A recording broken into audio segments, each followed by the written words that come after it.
បាទជំរាបសួរពុកម៉ែបងប្អូនទាំងអស់គ្នាថ្ងៃនេះខ្ញុំបាទមានវីដេអូមួយលើកមកបង្ហាញចែកជូនពុកម៉ែបងប្អូនទាំងអស់គ្នាវីដេអូនេះចង់បង្ហាញពីរបៀបធ្វើឱសថបុរាណមួយបែបធ្វើពីមើមរុក្ខជាតិឱសថនេះអាចជួយការពារព្យាបាលជំងឺលើសឈាមជួយទប់ស្កាត់ចរន្តឈាមដែលកំពុងឡើងខ្លាំងហើយបុកទៅបេះដូងនឹងឡើងទៅសរសៃខួរក្បាលបណ្ដាលឲ្យពុកម៉ែបងប្អូនមានបញ្ហានិងមានគ្រោះថ្នាក់ដល់ជីវិតឱសថនេះអាចជួយព្យាបាលពុកម៉ែបងប្អូនឲ្យរួចផុតពីជំងឺលើសឈាមនេះបានហើយឱសថនេះមិនពិបាករកទេបងប្អូនទៅទិញមើមថៃថាវបាន 4-5 មើមរួចហើយយកមកកោសសម្បកឬចិតសម្បកចេញរួចលាងទឹកឲ្យស្អាតមើមថៃថាវនេះបើពុកម៉ែបងប្អូនទិញយកអាធំប្រប៉ាន់ពោះដៃអាចយក2មើមឬ1មើមមកធ្វើក៏បានដែរក៏អាចប្រើប្រាស់បានក្នុងមួយថ្ងៃបើពុកម៉ែបងប្អូនចង់បានទឹកថៃថាវច្រើនយក 4-5 មើមមកក្រឡុកឲ្យបានទឹកច្រើនបន្តិចហើយយកក្រណាត់ស្អាតមួយយកមកត្រងពូតយកទឹកផ្សេងកាកផ្សេងហើយយើងយកទឹកវាទុកពិសាចំណែកឯកាកយកចូលចោះមិនបាក់ប្រើទេបើសិនពុកម៉ែបងប្អូនមិនមានមកទឿក្រឡុកពុកម៉ែបងប្អូនយកថៃថាវនោះមកហាន់រួចយកត្បាល់និងអង្រែមកបុកឲ្យម៉ត់ហើយពូតយកទឹកវាទុកពិសា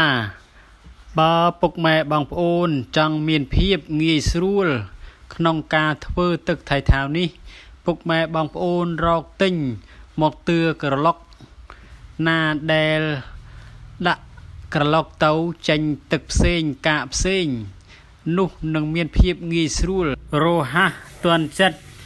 ការពិតណាស់សប្តាហ៍ថ្ងៃនេះពុកម៉ែបងប្អូនច្រើនណាស់ដែលកើតមានជំងឺលើសឈាមនេះហើយបានប្រើថ្នាំជាប្រចាំរាល់ថ្ងៃចំពោះទឹកថៃថាវនេះអាចជួយទប់ស្កាត់និងព្យាបាលជំងឺលើសឈាមរបស់ពុកម៉ែបងប្អូនបានយ៉ាងឆាប់រហ័សចំពោះពុកម៉ែបងប្អូន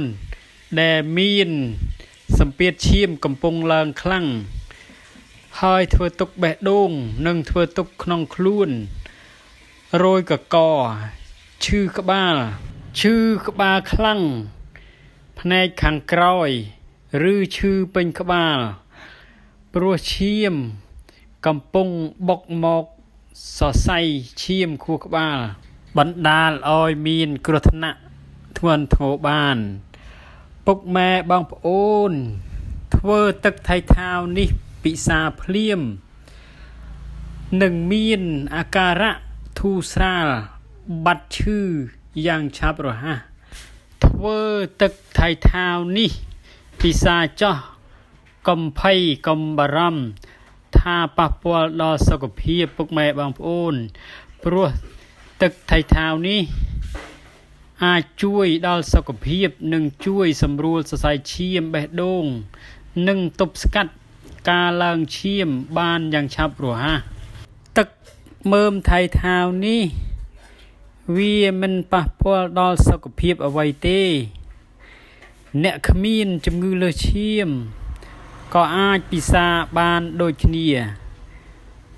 វាជួយសម្រួលការត្បៀតសរសៃឈាមណាមួយនិងជួយដេញខ្យល់ក្នុងពោះវៀនហើយដើរខ្យល់បានល្អសម្រាប់ពុកម៉ែបងប្អូន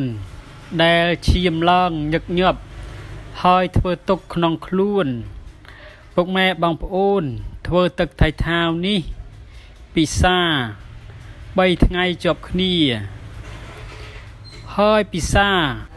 មួយថ្ងៃពីរដងពិសាម្ដងកន្លះកែវហើយពិសា3ថ្ងៃជាប់គ្នាបន្ទាប់មកពុកម៉ែបងប្អូនពិសា3ថ្ងៃម្ដងឬ4ថ្ងៃម្ដងក៏បានបន្តទៅទៀតពិសាមួយអាទិត្យម្ដងពិសារហូតដល់ជាសះស្បើយពីជំងឺលើសឈាមនេះឈប់ពិសាចោះចំណែកថ្នាំលើសឈាមផ្សេងពុកម៉ែអាចឈប់ពិសាបានធ្វើទឹកមើមថៃថាវនេះពិសាសាកមើលសិនថាទឹកថៃថាវនេះមានប្រសិទ្ធភាពអាចជួយបានឬមិនបានសូមពុកម៉ែបងប្អូនថាមិនជឿចំណែកមើមថៃថាវនេះមិនចំណាយថវិកាពុកម៉ែបងប្អូនអស់ច្រើនប៉ុន្មានទេបើពុកម៉ែបងប្អូនប្រើហើយត្រូវឬមានប្រសិទ្ធភាពខ្ពស់សូមពុកម៉ែបងប្អូនជួយ like ជួយ share ជួយចែករំលែកឬប្រាប់បន្តគ្នាផងដើម្បីឲ្យបានបុណ្យកុសលដែលជួយអ្នកជំងឺឲ្យបានធូរស្រាលពីជំងឺលើសឈាមនេះបានបុណ្យគ្រប់គ្នាដែលបានជួយ like ជួយ share និងជួយប្រាប់បន្តឲ្យបងប្អូនបានដឹងហើយជាចុងក្រោយនេះសូមជូនពរពុកម៉ែបងប្អូនដែលបានទស្សនានៅវីដេអូនេះឲ្យរួចផុតទុក្ខភ័យពីជំងឺដង្កាត់ទាំងឡាយទាំងពួងជួបតែសុខសេរីមានលាភសក្ការៈផ្សេងនិងមានជោគមានជ័យក្នុងកិច្ចការអ្វីដោយបំណងប្រាថ្នាសូមលើកដៃអនុមោទនា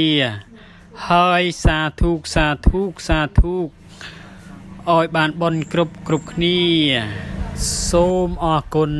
និងជម្រាបលា